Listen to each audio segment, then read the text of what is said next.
ایک کٹا پٹا پاکستان بنایا تھا، جب فوج اور بیوروکریسی میں غیر بنگالیوں کو تعینات کیا گیا، جبکہ جیسے میں نے پہلے بتایا ان پر پہلے ہندو غلبہ تھا۔ ہندو ہی تاجر، بینکار، سوداگر، زمیندار اور ملازمتوں میں بھی ہندو، جبکہ قیام پاکستان کے بعد بھی وہ وہیں پر رہیں، ان کو نہ سیاسی اور معاشی حقوق ملیں، تو ان کے لیے تو کچھ بھی نہیں بدلا۔ مشرقی پاکستان یا بنگالیوں کے متعلق ایک تاثر یہ دیا جاتا تھا کہ بنگالی تو شروع سے ہی بھوکے ننگے تھے اور مغربی پاکستان کے وسائل پر پلتے تھے، اور حتیٰ کہ جب سیلاب زدگان کی امداد کے لیے چندہ جاتا وہ بھی مغربی پاکستان سے جاتا اور ان کی بڑی تحقیر کی جاتی۔ حقیقت میں بنگال کی سرزمین برصغیر کے دو بڑے دریاؤں برہمپترا اور گنگا کا ایک وسیع ڈیلٹا تھا۔ ہزاروں مربع میل پر پھیلا ہوا قدرتی آپاشی اور زرخیز مٹی کا یہ خطہ سونا اگلتا تھا۔ اب اگر قرون وسطیٰ کے دور کی بات کی جائے تو زرعی دولت سے ہی خطے کی دولت کو ناپا جاتا تھا۔ بنگال برصغیر کا خوشحال ترین علاقہ تھا۔ یہ نہ صرف زرعی معیشت میں خوشحال تھا بلکہ زائد پیداوار بھی پیدا کرتا تھا۔ مغل سلطنت کے مرکزی خزانے میں سب سے زیادہ ریونیو بنگال سے ہی جاتا تھا۔ یورپی تاجروں کے لیے برصغیر کا یہ خطہ بڑا پرکشش ثابت ہوا۔ راجستھان کے مارواڑی یہاں آ کر جگت سیٹھ بن گئے، جو مغل شہنشاہوں اور نوابوں تک کو قرضہ دیا کرتے تھے، لیکن برطانوی استعماریوں نے اور مارواڑیوں نے اس خطے کے وسائل کو بے دریغ لوٹا اور سرمایہ یہاں سے باہر منتقل کیا، اور کپڑے کی صنعت جو بنگال کی اعلیٰ اور پائیداری کپڑا بناتی تھی، جس سے لاکھوں لوگوں کا روزگار جڑا ہوا تھا، برطانویوں نے یہاں سے اعلیٰ معیار کا کپڑا بنانا سیکھا۔ وہ وہاں یورپ کی منڈیوں میں فروخت کرتے۔ بعد ازاں انہوں نے بنگال کے کپڑے کی صنعت کو تباہ کر دیا اور یہ خطہ مفلوق الحال نظر آنے لگا۔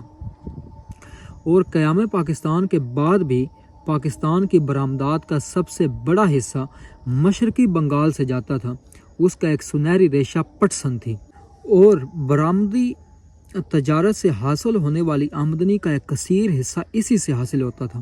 اور جب وہ یہ کہتے کہ پٹسن سے حاصل ہونے والی آمدنی کو مشرقی بنگال کی ترقی پر خرچ کیا جائے، وہاں سکول اور ہسپتال کھولے جائیں، سڑکیں بنائی جائیں، ان پر صوبہ پرستی کا الزام لگایا جاتا۔ بنگال کے وزیر خزانہ حمید الحق چودھری کو اسی مطالبے کی پاداش میں برطرف کر دیا گیا، ان پر کرپشن کے الزامات لگا کر ان کو برطرف کیا گیا۔ اب ہوا یہ کہ پٹسن کی برآمدی آمدنی کو کراچی کی تعمیر پر خرچ کیا گیا۔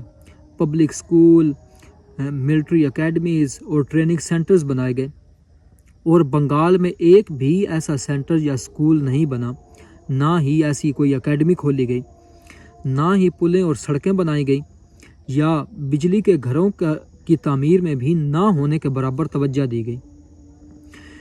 مشرقی بنگال میں علاقائی خود مختاری کی تحریک ابتدا ہی سے سندھ، بلوچستان اور سرحد سے زیادہ زوردار تھی۔ ایک تو مشرقی پاکستان اور مغربی پاکستان میں فاصلہ بہت زیادہ تھا، اور دوسرا یہ کہ یہ دونوں علاقے جغرافیائی، تاریخی، نسلی، معاشرتی، معاشی، ثقافتی لحاظ سے بہت زیادہ فرق تھا۔ آزادی کے وقت پاکستان کی کل آبادی 7 کروڑ 40 لاکھ تھی، مغربی پاکستان کی آبادی 3 کروڑ 37 لاکھ تھی، جبکہ مشرقی پاکستان کی آبادی 4 کروڑ تھی۔ اب اس آبادی کے پس منظر کو بھی ویڈیو کے آخر تک ذہن میں رکھیے۔ اور جبکہ مشرقی پاکستان کا کل رقبہ 55,000 مربع میل تھا، جبکہ مغربی پاکستان کا رقبہ 3.5 لاکھ اور 10,000 مربع میل تھا۔ مغربی پاکستان کا زیادہ تر علاقہ نہروں سے سیراب ہوتا تھا۔ یہاں کی فصلیں گندم، کپاس، چاول، مکئی اور تمباکو تھیں۔ لیکن 1947 کی پارٹیشن میں اس علاقے مشرقی پاکستان یا مشرقی بنگال کو بہت زیادہ نقصان پہنچا۔ جب بنگال پاکستان اور ہندوستان میں تقسیم نہیں تھا، 1947 کی پارٹیشن کے بعد جو مغربی بنگال تھا وہ بھارت کے حصے میں چلا گیا، جبکہ جو مشرقی بنگال تھا وہ پاکستان کے حصے میں آ گیا۔ جب بنگال پاکستان اور بھارت میں تقسیم نہیں ہوا تھا، اس کے 90% صنعتی ادارے کلکتہ میں تھے اور صنعتی کارکنان بھی صرف 5% مشرقی بنگال کے حصے میں آئے۔ کارخانے، بینک، بیمہ کمپنیاں، تجارتی ادارے، درآمدی کمپنیاں، مواصلاتی مرکز، بجلی گھر اور اعلیٰ تعلیمی ادارے غیر منقسم بنگال میں تھے، جو اس وقت بنگال کا دارالحکومت تھا۔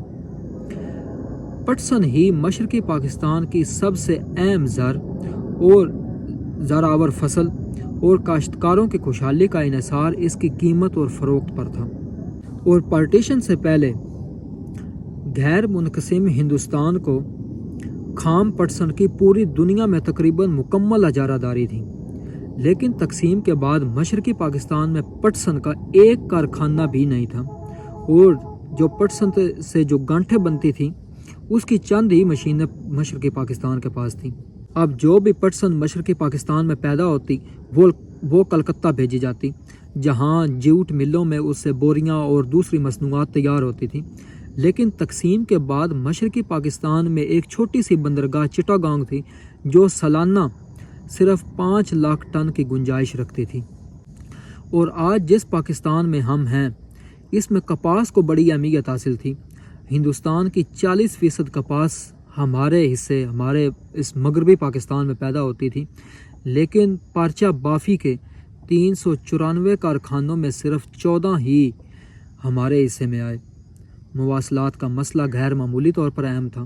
مشرقی اور مغربی پاکستان کے درمیان مسافت فضا میں 1200 میل جبکہ سمندر کے ذریعے 3000 میل تھی۔ اب دیکھیے کتنا بڑا ڈسٹنس تھا، اس کے درمیان بھارت کا علاقہ تھا۔ کلکتہ اور اس کی سہولتوں سے محروم ہونے کے بعد مشرقی پاکستان کا اہم مسئلہ مواصلات اور برقی طاقت جیسے بنیادی ڈھانچے کی تخلیق تھی۔ ریلوے کی پٹڑیاں اور انجن دوسری جنگ عظیم میں برما محاذ کے لیے فوجی رسد اور فوجوں کی بھاری نقل و حمل کے باعث خراب ہو چکی تھی، گھس چکے تھے۔ وسیع پیمانے پر ساز و سامان کی ضرورت تھی۔ جوائنٹ اسٹیم شپ کمپنی، اس کا صدر دفتر کلکتہ میں تھا، اور ان دنوں دونوں علاقوں میں آب و ہوا، جغرافیہ اور نسلی اعتبار سے بھی مماثلت نہیں تھی۔ جبکہ مغربی پاکستان کی تقریباً ساری آبادی، جس میں آج ہم ہیں، ساری آبادی مسلمان تھی، جبکہ مشرقی پاکستان کی کل آبادی میں سے 30% غیر مسلم تھی۔ ہمارا خطہ جہاں فاضل گندم، کپاس، چاول، گنا، مکئی پیدا کرتا تھا، اس کے برعکس مشرقی پاکستان پٹسن، چائے، تمباکو اور کی فراوانی تھی۔ ڈاکٹر قاضی سعید نے کہا کہ مشرقی پاکستان اور مغربی پاکستان میں اگر معاشی توازن پیدا ہونے کی صورت میں اگر مشرقی پاکستان کی پوزیشن کا خیال نہ کیا گیا تو علیحدگی کے رجحانات پیدا ہو جائیں گے۔ ہر علاقے کی اپنی خوراک، لباس اور مکانات مخصوص نوعیت کے ہوتے ہیں۔ دونوں خطوں کی ذہنی صلاحیتوں اور دنیاوی نظریے کی نشوونما بھی مختلف طریقے سے ہوئی تھی۔ ہماری بنیادی ڈھانچے کی بنیاد قرون وسطیٰ کے نیم جاگیرداری نظام پر تھی، لیکن مشرقی خطے میں نوآبادیاتی طاقت نے 1793 میں دائمی بندوبست اراضی کے ذریعے جو نیم جاگیرداری نظام نافذ کرنے کی کوشش کی تھی، اس کے درمیانے طبقے نے شروع سے ہی مزاحمت کی۔ مغربی خطے کی معیشت دئی تھی اور اس کا زرعی نظام بھی ترقی پذیر تھا، اور مشرقی خطے میں صنعت کاری شروع ہو چکی تھی۔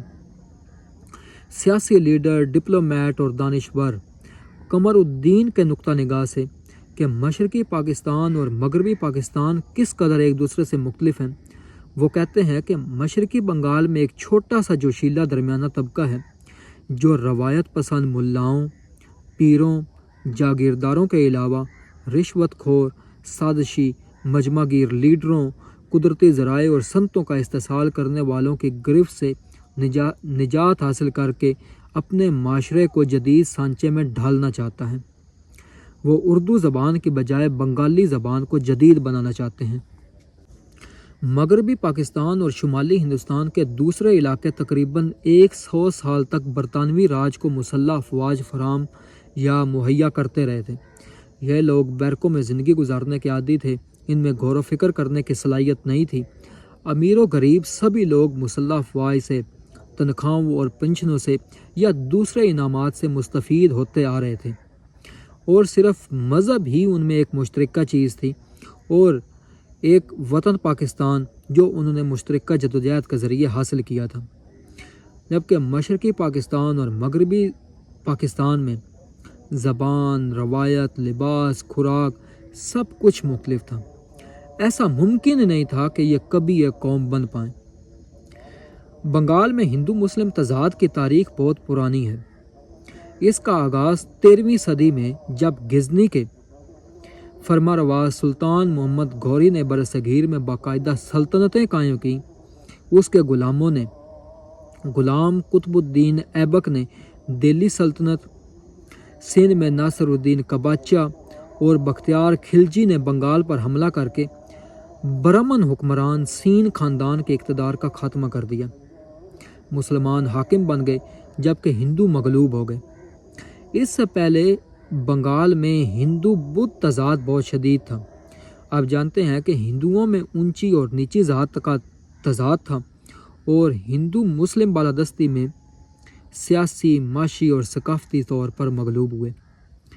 بنگال میں ہندو راجاؤں نے بغاوتیں بھی کیں اور مسلمان انہیں کچلتے بھی رہے۔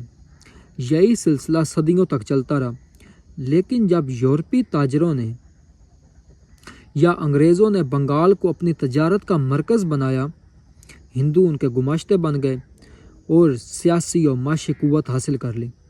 ان میں بینکار بھی بنے جو جگت سیٹھ کہلائے۔ انہوں نے انگریزوں یا کمپنی کے ساتھ مل کر مسلم حکمرانوں کا تختہ الٹ دیا، اور جب کمپنی کا اقتدار قائم ہوتا ہے تو ہندو انگریزی تعلیم اور تجارتی اور معاشی قوت کے بل بوتے پر ہر شعبے میں چھا گئے۔ مسلمانوں سے جاگیریں چھین لے گئیں، وہ ہندوؤں کو دے دی گئیں۔ مسلمانوں نے ان کے خلاف بغاوتیں بھی کیں، جن میں آج بھی فرائضی تحریک اور وہابی تحریک، جو اس وقت ایک اہم سنگ میل کی حیثیت رکھتی تھی۔ پہلی جنگ عظیم سے دوسری جنگ عظیم تک کا عرصہ برصغیر میں ہندو مسلم کشمکش اور دونوں فرقوں کے سیاسی، معاشی حقوق و مفادات کے اصول کی جدوجہد کا دور ہے، اور بنگال کے مسلمان رہنماؤں نے بھی ہر موقع پر، چاہے 1919 کی اصلاحات ہوں، گول میز کانفرنس ہو، 1935-36 کے انتخابات ہوں یا 1945-46 کے انتخابات، ہندو بالادستی کے خلاف ہر موقع پر مزاحمت برقرار رکھی، اور تقسیم سے پہلے کلکتہ میں 3 روز تک ہندوؤں نے مسلمانوں کے ساتھ ہولی کھیلی، خون کے ساتھ ہولی کھیلی۔ ایک اندازے کے مطابق 5000 مسلمان کلکتہ میں مارے گئے۔ آج کی تاریخ میں 1947 کی پارٹیشن اپنے آپ میں ایک بہت بڑا بلنڈر تھی۔ خاص طور پر پنجاب اور بنگال کی تقسیم کرتے وقت مذہب کا سہارا لیا گیا، اور جو دوسرے فیکٹرز تھے ان کو نظر انداز کر دیا گیا۔ اب ایسا تو ہو نہیں سکتا کہ مسلم اور ہندو کی باؤنڈری لگا دینے سے ایک دم سب کچھ بدل جائے گا۔ پنجاب اور بنگال کی جو زبانیں تھیں الگ الگ تھیں، پھر ان کی پارٹیشن کے بعد ایک دم اردو لینگویج کو امپوز کرنا، کیونکہ اردو اس وقت ایلیٹس کی زبان ہوا کرتی تھی، یعنی اشرافیہ کی زبان ہوا کرتی تھی۔ پولیٹیشنز، بزنس مین، بیوروکریٹ ہی اردو بولا کرتے تھے، جبکہ مقامی طور پر سب اپنی ہی زبان بولتے تھے۔ اب بنگالی مسلمانوں نے تو اس وجہ سے جدوجہد میں حصہ لیا کہ ان کی سٹینڈرڈز آف لیونگ بہتر ہوگی، ان کی معاشی حالت بہتر ہوگی، سرکاری ملازمتیں اور دوسری مراحت ملیں گی، چونکہ بنگالیوں کے لیے اس وقت نہ فوج میں، نہ دوسرے اداروں میں، اور نہ ہی معاشی سطح پر یا سیاسی سطح پر ہندو غلبے میں رہتے ہوئے انہیں یہ چیزیں میسر تھیں۔ انہوں نے سوچا کہ اگر پاکستان ایک اسلامک اسٹیٹ بن جاتا ہے تو انہیں فنڈامنٹل رائٹس مہیا ہو جائیں گے۔ بہار جو بھارت کا حصہ بنا، یہ بنگلہ دیش کے قریب تھا، تو جو بہاری پارٹیشن کے بعد بنگال آئے اور بہاری ہر شعبے پر چھا گئے۔ بنگال میں بنگالی بولنے والے تھے، جبکہ مغربی پاکستان میں پنجابی، سندھی، پشتون، بلوچی تھے۔ لیکن بنگال میں اہم اسٹیٹ پوزیشنز پر بیوروکریسی میں یا پولیٹکس میں غیر بنگالی تھے، اور پارٹیشن کے بعد جو پاور حاصل کرنے کی جنگ وہ جناح صاحب کے بعد ایسی چلتی رہی۔ پہلے گورنر جنرل جناح صاحب، وزیر اعظم لیاقت علی خان، جناح صاحب کے بعد ملک غلام محمد گورنر جنرل۔ 1954 میں الیکشن ہوتے ہیں جس میں زیادہ سیٹیں 143 عوامی لیگ حاصل کرتی ہے، لیکن غلام محمد اسمبلی کو ڈسمس کر دیتے ہیں۔ لیکن غلام محمد کے بعد میجر جنرل سکندر مرزا جو مشرقی بنگال تھا اس کی ری نیمنگ کرتے ہیں، اس کا نام مشرقی پاکستان رکھ دیتے ہیں۔ لیکن اس سارے عرصے میں ملٹری ہی پاکستان کو رول کر رہی تھی، اور ملٹری ڈکٹیٹر کے ذریعے ڈنڈے کے زور پر عوام کے حقوق کی آواز کو دبایا جا رہا تھا۔ جب امریت ہو تو جمہوریت پنپ نہیں سکتی کیونکہ الیکشنز نہیں ہوتے۔ اب ہوتا یہ ہے کہ جس طرح ہم نے پہلے بات کی، پاکستان کی کل جی ڈی پی میں 62% حصہ بنگال سے آتا تھا، یعنی ریونیو، جبکہ ڈیولپمنٹ میں سڑکیں اور پلیں بنانا، ہسپتال اور سکول کھولنا، اکیڈمیز بنانا، 75% پیسہ مغربی پاکستان میں لگتا تھا۔ یہ غلطی آج بھی جناح صاحب کی مانی جاتی ہے کہ انہوں نے جب ڈھاکہ کا دورہ کیا اور کہا کہ پاکستان کی قومی زبان اردو ہوگی، اس میں کسی قسم کا کوئی کمپرومائز نہیں ہوگا۔ 1952 میں لینگویج موومنٹ کو لے کر طالب علم، سیاسی تقریب کھار اکٹھے ہوتے ہیں، وہ احتجاج کرتے ہیں، لیکن پاکستان آرمی ان پر گولیاں چلا دیتی ہے۔ 1965 کی پاک بھارت جنگ نے پاکستان کو معاشی طور پر بہت نقصان پہنچایا۔ شیخ مجیب الرحمان کے مغربی پاکستان کے حکمرانوں کے سامنے چند ڈیمانڈز رکھتے ہیں، اور جنرل ایوب خان کے سامنے۔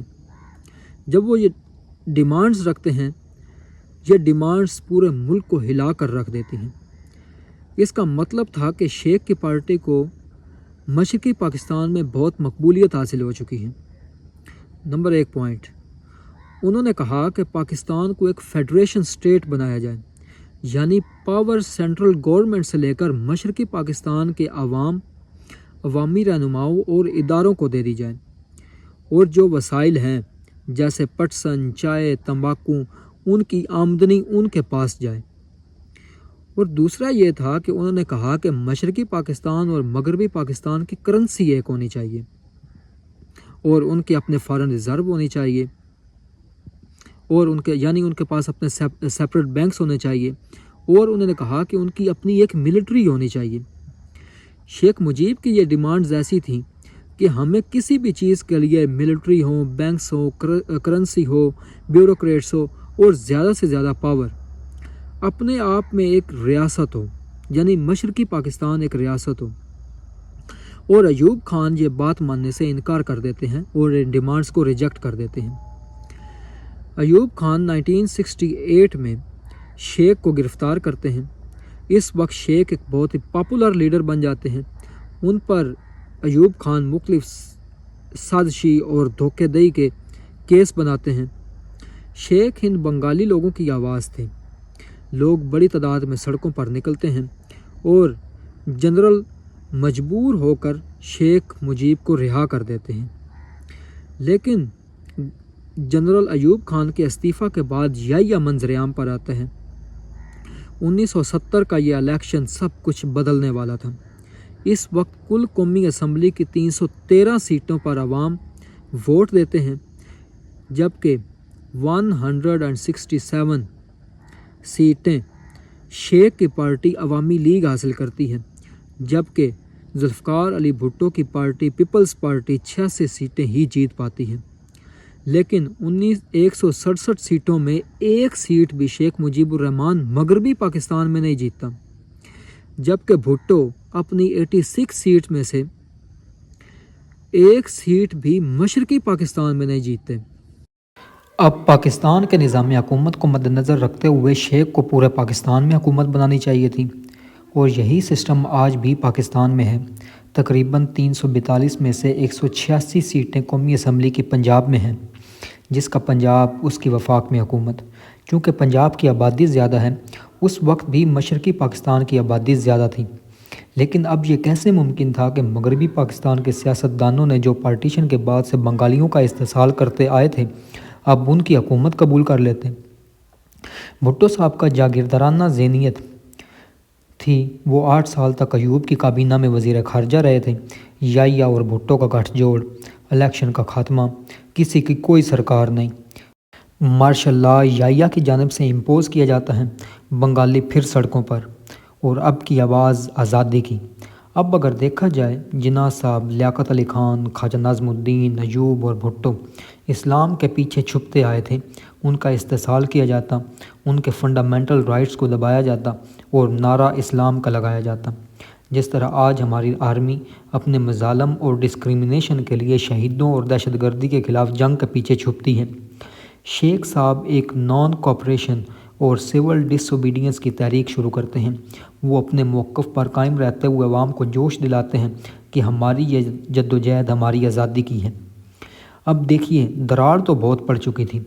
جو بہاری لوگ جو پارٹیشن کے بعد بہار سے آئے انہیں ISI میں بھرتی کیا جاتا ہے اور وہ ایسے کام کرتی ہے جس سے بنگالی ان کے خلاف حملہ کریں اور پاکستان کی آرمی ان پر چڑھ دوڑتی ہے۔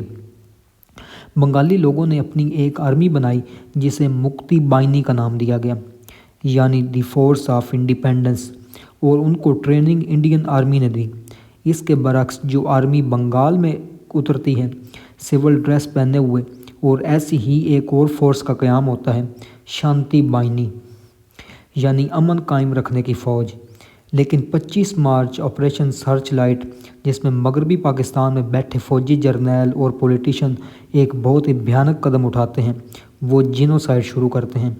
سیاستدانوں کو، طالب علموں کو، جرنلسٹوں کو، پولیٹیشنز کو، پولیٹیکل ایکٹیوسٹ کو، رائٹرز کو، سب کو مارنا شروع کر دیتے ہیں۔ شیخ کو 25 مارچ 1971 میں ڈھاکہ سے گرفتار کر لیا جاتا ہے۔ لیکن گرفتار ہونے سے پہلے انہوں نے اعلان کر دیا تھا کہ ہم آزاد دیش ہیں اور بنگلہ دیش اب سے دی لینڈ آف بنگالیز ہے۔ لیکن اسی رات جب شیخ گرفتار ہوئے، 7,000 طالب علموں کو پاکستان آرمی نے مار دیا۔ ہر چیز معطل کر دی جاتی ہے۔ 30,000 بنگالیوں کا خون اور لاکھوں بنگالیوں کی ملک بدری ایک بھیانک صورتحال تھی۔ اس سارے عرصے میں کروڑوں لوگ بنگالی انڈیا بھاگ گئے۔ اس وقت کی پرائم منسٹر اندرا گاندھی نے اس معاملے کا نوٹس لیا۔ Field marshal general Sam Manekshaw جنگ کی تیاری کرتے ہیں۔ بھارت کے پاس اس وقت بہت بڑی ملٹری پاور تھی، ان کے پاس جنگی اسلحہ ساز و سامان بھی پاکستان سے زیادہ بہتر تھا۔ پاکستان بھارت کے درمیان جنگ کا امکان لگ نہیں رہا تھا۔ لیکن 3 دسمبر پاکستان آرمی نے بوکھلاٹ میں آپریشن چنگیز خان میں بھارت کی 11 ایئر بیسز پر حملہ کر دیا۔ چونکہ یحییٰ اور بھٹو کو یہ ڈر تھا کہ بھارت کسی وقت بھی ان پر حملہ کر سکتا ہے۔ جیسے ہی انڈیا نے جنگ میں شمولیت اختیار کی تو بھٹو صاحب یونائٹڈ نیشنز کو اپیل کرتے ہیں کہ جنگ بندی کرائی جائے۔ لیکن 16 دسمبر آتے آتے جب یونائٹڈ نیشن سیز فائر کا فیصلہ کر پاتا تب تک بہت دیر ہو چکی تھی۔ اوبویسلی بھارت کو سپورٹ تھی بنگلہ دیش میں مکتی بائنی کی جنگ لڑنے کی۔ انہوں نے بنگالیوں کو ٹریننگ دی اور تاریخ کا سب سے بڑا سرنڈر دیکھنے کو ملتا ہے۔ 93,000 پاکستانی فوجیوں کو جنگی قیدی بنا لیا جاتا ہے۔ بعد میں بنگلہ دیش کو تسلیم کرنے کے بعد انہیں چھوڑا جاتا ہے۔ عبداللہ خان نیازی، جو جنگ سے پہلے بڑی خوش فہمی میں مبتلا تھا، جب بھارتی ٹروپس ڈھاکہ پہنچتے ہیں وہ بغیر کسی ریزسٹنس کے سرنڈر کرتے ہیں۔ یہ جنگ صرف فوجی شکست نہیں تھی بلکہ سیاسی شکست بھی تھی۔ کیا آج کے حالات بھی آپ کو اس طرح نظر نہیں آتے؟ اسلام یونیفائنگ فیکٹر نہیں ہے۔ اگر آپ سیاسی حقوق دینے کے بجائے اسلام کے پیچھے چھپنے لگیں تو نتیجہ نفرت اور بیزاری کی صورت میں نکلے گا۔ آج KPK، پنجاب اور وفاق، بلوچستان بھی ایک دوسرے سے اتنے ہی دور ہیں۔ ہمارے CDF، DGI SPR، علماء آج بھی وہی کام کر رہے ہیں۔ نتیجہ تباہی اور بربادی ہوگی۔